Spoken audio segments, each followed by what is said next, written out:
위한 나의 어머니 찬양이 하나님 주신 것을 감사드리고요. 오늘 옆에 분들과 인사하실 때 하나님이 나를 당신을 사랑하십니다 이렇게 말씀하셨습니다. 장례 구석실에 예배하는 곳에 여러분들이 하나님을 사랑하시고요. 또 영어 통역 예배실에 함께하는 계절에 하나님이 여러분들을 사랑하시고 축복하십니다. 오늘 주시는 말씀은 신약성의 골로새서 3장 20절 한 절의 말씀이 되겠습니다. 골로새서 3장 20절 같이 한번 읽겠습니다. 자녀들아 모든 일에 부모에게 순종하라. 이는 주 안에서 기쁘게 하는 것이니라. 아멘. 제목 같이 한번 또 읽습니다. 모든 일에 부모에게 순종하라. 이런 제목으로 은혜를 나누고 있습니다. 여러분이 이 땅에서 태어나서 처음 만나는 사람이 바로 우리 부모님입니다. 또 이 부모님은 인간관계의 첫 출발점이 됩니다. 그때부터 시작해서 부모님은 우리에게 늘 웃음도 주셨지만 또 우리를 위해서 가장 많이 눈물을 흘려주신 분도 우리 부모님입니다. 우리가 마음이 아플 적에 또 우리가 병들었을 때 우리가 고통받고 상처 입었을 때 힘들고 어려워할 때 우리를 염려해주고 걱정해 주셨던 분이 우리 어머님 또 아버님입니다. 우리가 삶을 살아갈 때 필요한 것이 있을 때마다 또 책임지고 그 필요를 위해서 채워주시길 위해서 수고를 아끼지 않은 분이 또 우리 부모님입니다. 부모님은 자녀들을 향해서 한없는 사랑을 베풀어 주시는 분이고 자녀들을 위해서라면 어떠한 희생도 감수하시고 철저하게 희생하셨던 분이 부모님 자녀들을 위해서 끝없이 주고 또 주고 또 주고 은혜를 베푸시는 분이 우리 부모님입니다. 그렇기 때문에 우리가 부모님의 뜻에 순종하고 공경하는 것은 당연한 거예요. 그럼에도 불구하고 성경에서는 계속적으로 부모에게 공경해라, 효도해라, 순종하라는 말을 반복적으로 하고 있습니다. 어떻게 우리가 부모님에게 잘 효도할 수가 있겠습니까? 많은 방법이 있겠지만 오늘 몇 가지를 생각해 보면서 성경이 우리에게 말씀해 주는 부모 효도의 방법을 통해서 은혜를 나누는 그런 시간을 갖기를 원합니다. 첫 번째로는요, 우리가 부모님께 순종을 해야 돼요. 여러분 누가복음 2장 41절 이하의 말씀에 보면 예수님의 12살 시절의 이야기가 나옵니다. 6월절을 맞이해서 절기의 관례에 따라서 온 가족 또 나사렛에 있던 가족들이 예루살렘에 올라가서 그 모든 절기를 마치고 이제 나사렛으로 내려오는 길이었어요. 근데 보니까 예수님이 안 계신 거예요. 하루 길을 지나서 가는데. 그래서 가족 친지 여러 명이 있는데 너무 많으니까 예수님이 오신지 안 오신지 몰라요. 그래서 마리아와 요셉이 정말 예수님을 찾아서 거슬러 올라가서 예루살렘의 당도에서 성전에 갔는데 성전에서 예수님께서 거기 앉아서 선생들과 토론을 하고 있어요. 듣기도 하고 질문도 하고. 그런데 그 부모들이 보니까 얼마나 예수님이 지혜로우셨든지 그 대답하는 것이 엄성치가 않았어요. 그래서 감탄을 했어요. 그래서 그 예수를 향해서 부모님이 마리아와 요셉이 어찌하여 이렇게 했느냐 그랬더니 내가 아버지 집에 있어야 될 것을 모르십니까? 12살 예수님이 마리아와 요셉한테 얘기를 하니까 뭔 말인지 그때는 몰랐지. 그러면서 이제 그 부모님과 가족 친척들과 다시 어디로 가요? 나사렛으로 가는데 그 말씀이 누가복음 2장 51절에 나오죠. 예수께서 함께 내려가서 나사렛에 이르러 순종하여 받들어.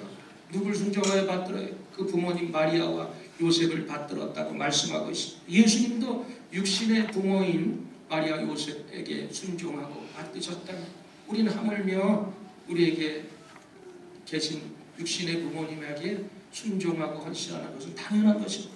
여러분 유대인들의 관념에는 이 부모님들은 하나님의 대리자라고 이렇게 생각을 하고 있습니다. 그래서 우리 부모님의 권위에 절대적으로 순종해야 되는 그리고 부모님께 순종하라는 오늘 본문의 말씀을 달리 우리가 생각해 보면 부모님 앞에 불평하지 말고 부모님 앞에 감사하면서 살아라 이런 뜻입니다. 어떤 사람들은 항상 누구 탓해요. 내가 부모님을 잘못 만나서 그렇다. 나도 누구처럼 부모님 잘 만나면 잘 될 수 있죠. 부모님 잘 만나서 뭐 항공사에 그럼 딸내미들 지금 얼마나 고생해. 그런 게 아니에요. 여러분 남 탓하는 인생처럼 무책임하고 또 이 불행한 인생은 없습니다. 물론 부모도 사람인지라 실수도 할 수 있고, 우리가 창세기 9장의 노아 홍수 이후에 노아의 사건 또 알잖아요. 포도주 마시고 대낮에 홀로당 갖고 주무신 그 당대 의인이라고 했던 노아도 실수를 할 수가 있어요. 그러나 그런 잘못을 반대로 교훈을 삼아서 우리는 얼마든지 훌륭한 사람이 될 수가 있는 것입니다. 똑같은 두 자녀를 가지고 있었던 아버지가 알코올 중독자였어요. 근데 그 두 형제 가운데서는 아버지의 그 알코올 중독을 보면서 나는 이 다음에 금주 운동하는 의사가 되겠다. 그래서 열심히 공부해서 의사가 됐어요. 그런데 또 한 명의 형제는 아버지가 맨날 술 먹고 주정하는 그 모습을 보고 배웠기 때문에 똑같이 알코올 중독자가 되었다는 이야기, 우리가 얼마나 잘 아는 이야기입니까? 부모가 문제가 아니에요. 내가 그 환경의 삶에 어떻게 반응하느냐가 얼마든지 우리의 삶이 달라질 수 있다는 것입니다. 나쁜 환경에서 자라서 나쁜 사람도 될 수 있지만 나쁜 환경을 통해서 더 훌륭하게 더 좋게 그 환경을 극복하면서 될 수가 있다는 사실입니다. 그러니까 여러분들은 이제는 부모 탓하지 말고 환경 탓하지 말고, 어떤 사람은 원망해. 부모님 나한테 해준 게 뭐 있습니까? 남들 부모처럼 나 이렇게 뭐 해줬습니까? 그 얼마나 부모님이 그 마음을 들은 마음이 아프겠어요. 그렇게 원망하지 말고 여러분 받을 생각하기 때문에 그런 마음이 있는 거예요. 왜 부모한테 자꾸 받으려고? 이제는 받을 생각 그만하고 이미 지금 이 시간까지 내가 받은 것 생각하면 너무 감사하잖아요. 더 나가서 이제는 여러분들이 받을 생각 그만하고 이제 부모님에게 드릴 생각을 하게 되시기를 바랍니다. 여러분, 원망은 원망을 낳아요. 남편을 원망해보세요. 남편은 남편대로 할 말 없겠어요? 아내를 한번 원망해봐요. 아내는 아내대로 할 말이 없겠어요? 친구 원망해봐요. 친구는 뭐 할 말 없겠어요? 다른 집사님 원망해봐요. 그 집사님은 뭐 할 말 없겠어요? 여러분, 원망은 원망을 불러오지만 감사는 감사를 불러오게 돼 있는 것입니다. 우리는 그래서 부모님에게 오직 감사만 하고 기쁘게 순종해야 돼요. 그것이 오늘 우리에게 주신 말씀입니다. 신앙생활을 잘 하려면 사도 바울이 얘기한 것처럼 날마다 우리가 십자가에서 죽어야 되는데, 우리가 우리 자신도 죽어야 되지만 특별히 부모님 앞에서는 우리 자신이 낮아지고 더욱더 겸손하고 죽어야 되는 것입니다. 오늘 부모님께서 순종할 때, 이 부모님께 순종할 때 두 가지 원리 본문의 말씀이 나오는데요.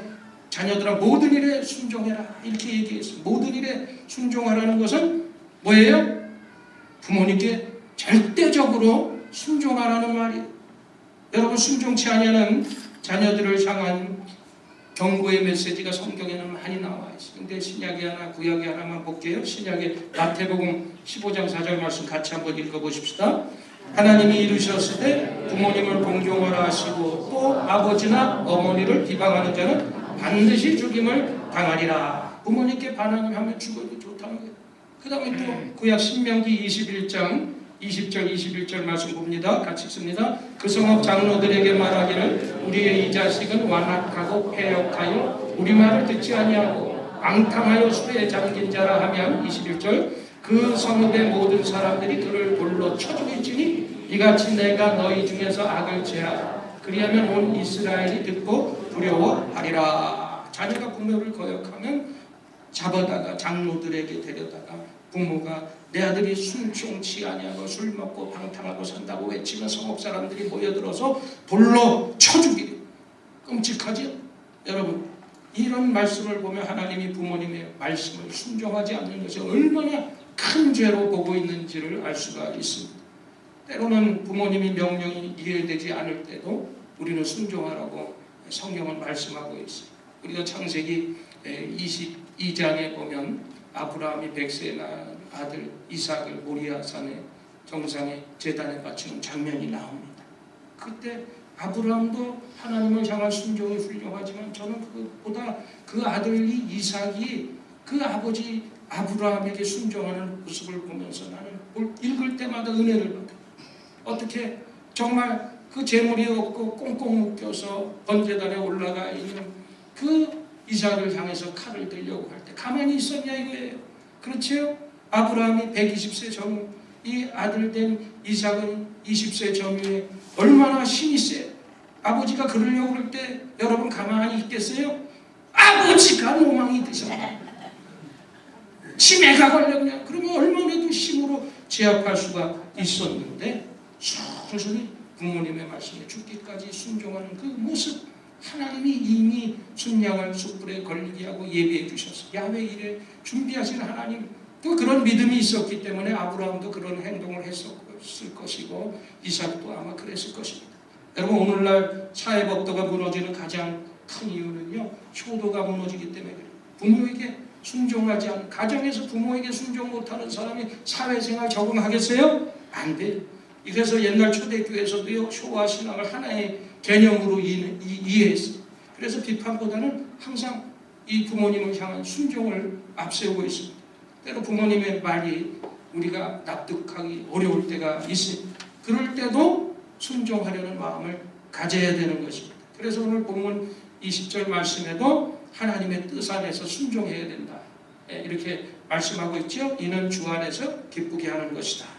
이 두 가지 의미가 내포가 되어 있죠. 하나는 효도는 주님을 기쁘시게 하는 것이고, 우리가 효도할 때는 어떻게 해야 돼요? 주님 안에서 주님 뜻대로 효도를 하라는 것입니다.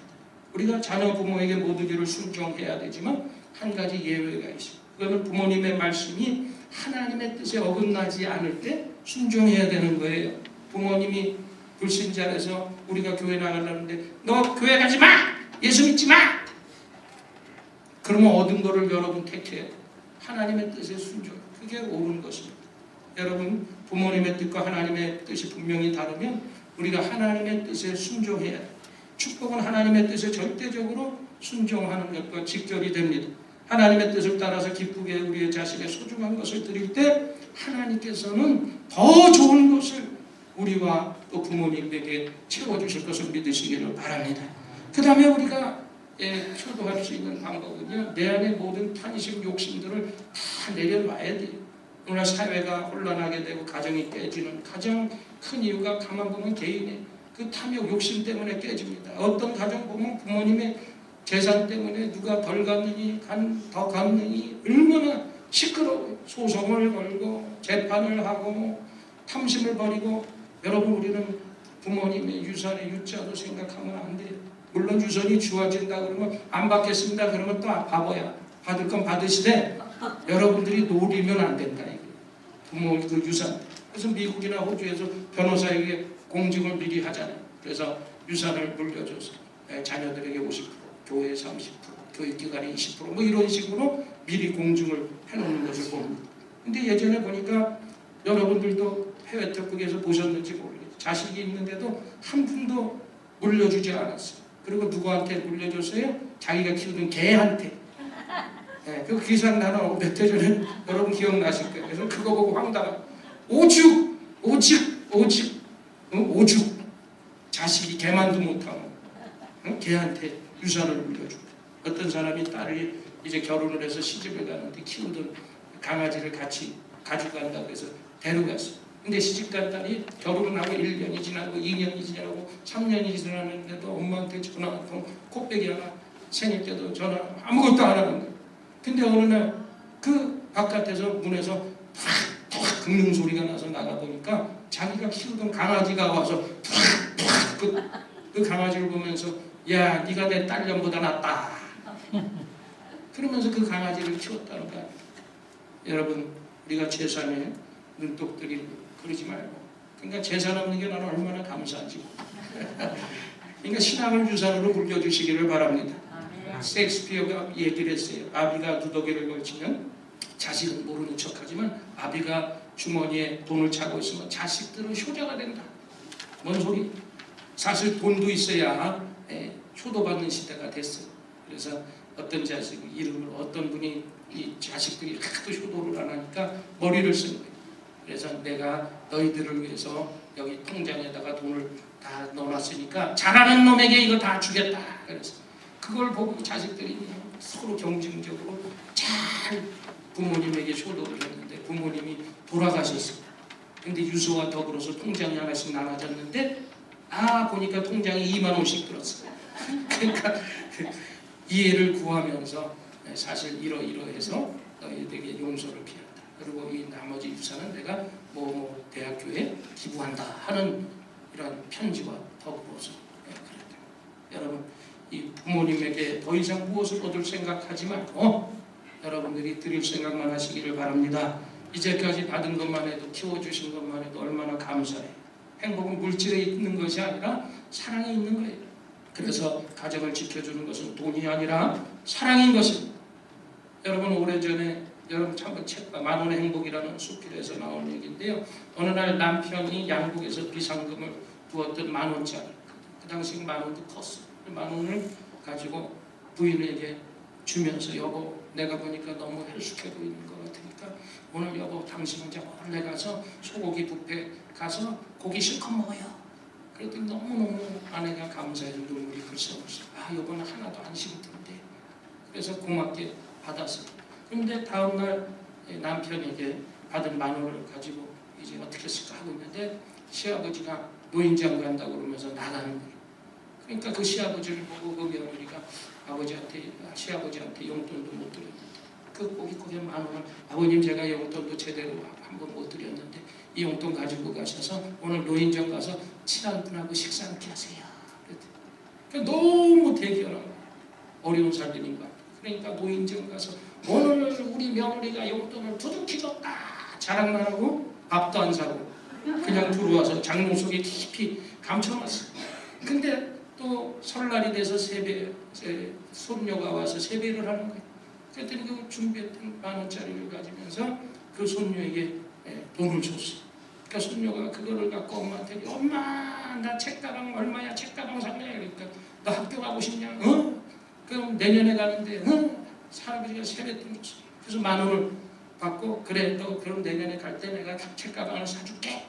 그리고 돈을 갖고 있었는데 그 다음날 또 아침에 남편이 보니까 실은 보니까 너무 힘든 것 같아. 요즘에 뭐가 힘든지 밤에 잠꼬대도 하고 헛소리도 하고, 안 되겠다. 그래서 메모를 했어. 여보 오늘 맛있는 거 사드시고 힘내세요. 그러면서 10,000원을 남편 포켓에 넣었어요. 결국 남편이 준 10,000원이 돌고 돌아서 온 가족이 행복을 만끽하게 된 것입니다. 그렇게 우리는 받기보다는 주는 삶을 통해서 여러분들이 가정과 교회의 행복을 만들어가는 주의 일꾼 되기를 주님의 이름으로 축복합니다. 네, 그 다음에 우리가 세 번째로는요, 부모님을 잘 모셔야 돼요. 우리 잠언서 23장 25절 말씀에 보십시다. 내 부모를 즐겁게 하며 너 낳은 어미를 기쁘게 해라. 효도라는 것은 부모님을 즐겁게 해드리는 거예요. 유교에서는 뭐 돌아가신 다음에 제사를 잘 드려야 돼요. 그렇게 기독교는 그것이 아니에요. 살아계실 때 잘해야 되는 게 기독교. 돌아가신 부모님께 제사 드리는 게 나빴어요? 살아계신 부모님에게 효도하는 게 낫겠어요? 살아계신 부모님에게 하는 것이 더 현실적이고 중요해요. 우리가 돌아가신 부모님보다 살아계신 부모님의 말씀에 순종하고 공경하라고 말씀합니다. 부모에 대한 이 효도의 공경은 바로 이 하나님의 명령이자 인륜의 기본이 되는 것입니다. 그래서 부모님의 공경은 믿음 생활의 근본이 돼요. 부모님 공경하는 것이 곧 우리의 믿음 생활을 잘하는 모습입니다. 어떻게 그러면 우리가 부모님을 잘 섬기고 효도할 수가 있을까? 가장 중요한 것은 부모님들의 맴을, 사투리 좀 쓸게, 맴을, 마음을 여러분 편하게 해드리고 그리고 기쁘게 해드리는 거예요. 연로하신 분들이 많이 서러움이 많잖아요. 아픈 서러움도 있고 외로운 서러움도 있고 경제적인 궁한 서러움도 있고. 그래서 제가 인터넷을 찾아보니까 인터넷에 좋은 글이 있어서 여러분들에게 소개해드릴게요. 한번 같이 읽어보십시다. 부모님과 대화를 많이 나누라. 두 번째, 부모님에게 일할 것을 드려라. 세 번째, 취미를 갖도록 해라. 네 번째, 여행의 기회를 드려라. 다섯 번째, 나이 듦을 위해라. 여기서 뭐냐? 나이가 들면요 마음이 소심해져. 그리고 기억 감퇴도 있고 괜한 고집을 부리고 잔소리도 많고 한 말 또 하고 또 하고 이러면 늙었구나 이렇게 생각합니다. 그래서 여러분 이렇게 이해를 하라. 그 다음에 여섯 번째, 외출할 때 부모님 모시고 나가라. 일곱 번째, 집에 온 손님은 부모님께 먼저 인사드리도록 해라. 또 여덟 번째, 사소한 병도 병원에 모시고 가라. 돈 아까워 안 가. 그거 다 그냥 하는 말이 모시고 가요. 그 다음에 매월 뭘 드려요? 일정한 용돈을 드려요. 그 다음에 열 번째, 제일 중요해요. 천국 소망을 갖도록 믿음 생활을 도와드려야 되는 거예요. 살아계실 때, 옆에 계실 때 잘 해드려야 되는 거예요. 바로 효와 공경은 바로 부모님이 행복해지는 길이고 가정과 가문이 축복받는 길입니다. 그러나 반대로 부모에게 불효한 자는 저주를 받는다. 잠언서 말씀 보세요. 30장 17절 읽습니다. 아비를 조롱하며 어미 순종하기를 싫어하는 자의 눈은 골짜기에 까마귀에 쪼이고 독수리 새끼에게 먹히리라. 왜 하필이면 까마귀일까? 이 소리도 이상한 까마귀. 근데 까마귀는 겉모습과 달리 아주 좋은 점이 많은 새입니다. 어미새와 새끼 새 간의 질서가 아주 분명해요. 그래서 이제 날아가다가 어미새가 딱 앉죠. 그러면 새끼 새들이 따라앉는데 절대로 이 어미새보다 높은 데 앉지 않아요. 밑에 이렇게 앉는. 그게 바로 질서가 뚜렷한 새가 바로 까마귀. 그리고 또 어릴 때는 어미 까마귀가 에게 어미들이 다른 새도 다 마찬가지지만 먹이를 갖다가 물려주지만 이제 늙어서 어미새가 먹이를 먹지 못할 그런 기운이 있을 때는 그 장성한 그 어린 까마귀들이 물어다가 어머니에게 그 까마귀에게 먹여줍니다. 그래서 우리가 반포고운이라는 말이 거기서 나왔죠. 그래서 여러분 부모를 공경하지 않는 사람은 까마귀보다도 못한 사람이다. 그런 교훈을 주기 위해서 잠언서에 이런 말씀을 주시는 거예요. 여러분 부모님께서 살아계실 때 잘하는 것이다가 또 돌아가신 다음에 잘 모시는 사람들이 있더라고요. 그 왜 그런가 봤더니 살아계실 때는 뭐 경제적인 능력도 없고 나 도와줄 사람 없고 찾아도 안 보다가 돌아가셨을 때는 귀신이 돼서 자기를 복을 빌어주고 다 미신적인 생각 때문에 그래서 가서 절하고 있다고 짓하는 것을 여러분 부모님께서 돌아가시는 이상 이제 아버지 어머니하고 부를 사람이 없는 것이 얼마나 아쉬운 줄 아세요? 여러분 성경은 효도하는 자가 장수하고 축복받는다. 여러분 교회도 마찬가지. 교회가 잘 되려면 효자가 많은 교회가 복을 받습니다. 교회가 복받는 교회가 되려면 부모님을 잘 모셔야 돼요. 여러분 한번 인사 나누십시다. 우리 효자 효녀 됩시다. 할렐루야. 이제 마지막 가장 중요한 게 있어요. 우리가 네 번째로 부모님을 위해서 기도해요. 우리가 효도를 잘하려면 무엇보다 기도해요. 왜냐하면 참된 효도는 하나님이 은혜를 주셔야 하지만 그걸 우리가 실천할 수가 있기 때문인 것입니다. 효가 쉽지 않아요. 그러니까 자꾸 성경에서 효도해라, 효도해라, 공경해라, 순종해라 이런 말씀을 하시는 특히 여러분 부모님들이 연로하셔서 병들어서 거동하기 힘들 때는 더 그럴 거 아닙니까? 옛말에도 있잖아요. 3년 지병에 불효자 난다. 그러니까 병든 분이 집에 있으면요 스스로 그 병든 부모님 자신도 지치지만 또 절망에 빠지고 부정적으로 변화되고 돕는 사람들도 곁에 있는 사람들도 힘들어요. 그런 상황에서 사람이 해결할 수 없으니까 그때 하나님께서 해결해 주셔야 되는 거예요. 그러니까 하나님한테 부탁하려면 기도해야지. 아무리 절망되는 개인이나 가족도 하나님의 은혜의 말씀이 축복이 임하게 되면 우리가 새롭게 일어나고 살아날 수가 있는 줄 믿습니다. 그런 의미에서 가정을 우리가 믿음의 가정으로 만들어야 되고 여러분 연로하신 부모님들 예수 믿지 않는 그 부모님들 용돈 드리는 거 좋은 거 사드리는 거 그것도 좋지만 예수 믿고 구원받아서 천국 가게 하시는 것이 가장 큰 효도인 것을 믿으시기를 바랍니다. 그래서 사람은 철들고 나서야 비로소 부모님 곁으로 다가가는 것 같아요.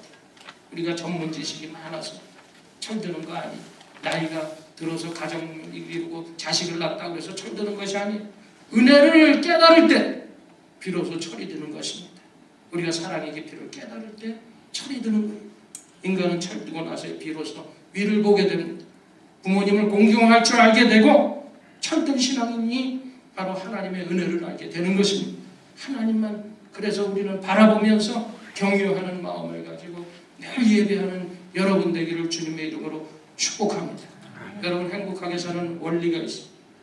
바로 행복하게 살려면요 가정관리를 우리가 잘해야 돼요. 오늘날 사람들이 당하는 가장 큰 고통 중에 대부분이 가정으로 인해서 오는 고통이 많이 있습니다. 그럼 가정을 행복한 가정으로 만드는 일에 여러분들이 최선을 다해서 기도해야 돼요. 우리 가정을 지켜주시는 하나님의 은혜가 필요하기 때문인 것입니다. 그래서 가정의 위기는 자신의 위기예요. 가정에서 부패한 인격이 부패한 사회를 만드는 것이고요. 가정에서 파괴된 인격이 공동체를 파괴하고 가서 그 공동체를 와해시키게 되어 있습니다. 그래서 우리가 진정 복된 인생이 되려면 부모님의 은혜를 깊이 깨닫고 최선을 다해서 하나님과 부모님을 기쁘게 해드리고 주님의 몸인 교회를 열심히 헌신하고 섬겨야 될 줄 믿습니다. 그래야 우리가 영혼이 잘 되는 것이고 우리의 가정이 잘 되는 것, 우리 교회를 다 함께 복되게 만들 수가 있는 것입니다. 성경의 진리, 심은 대로 걷는다. 이것이 바로 성경의 진리. 내가 효도하면요, 내 자식이 효도하게 돼 있지. 반면에 내가 불효자가 되면 내 자식도 불효자가 되는 것입니다. 우리가 불효하는 과정에서 절대적으로 진정한 하나님의 축복을 맛볼 수가 없는 것입니다. 우리는 효도만큼 축복을 받는 거예요. 항상 여러분들이 하나님의 말씀에 순종하고 부모님께 효도하고 또한 주변의 어르신들을 잘 모심으로 복받는 저와 여러분이 되기를 주님의 이름으로 간절히 축복합니다. 우리 말씀 생각하면서 한번 기도하십시다. 우리가 또 우리 육신의 부모님들을 위해서 기도하시고 건강하게 기도하십시다. 또 우리 자녀들이 또 모든 일에 순종하는 자녀들, 또 이미 천국에 가신 우리 부모님들이 계시면 또 우리가 대신해서 하나님을 더 잘 섬기고 주변에 있는 또 우리 부모님 같은 분들 잘 섬길 수 있는 은혜 달라고, 우리 부모님들 건강을 위해서 믿지 않는 우리 부모님들 예수 믿고 구원받고 천국 갈 수 있도록 우리 주여 삼창하고 말씀 생각하고 기도합니다. 주여 주여 주여. 아버지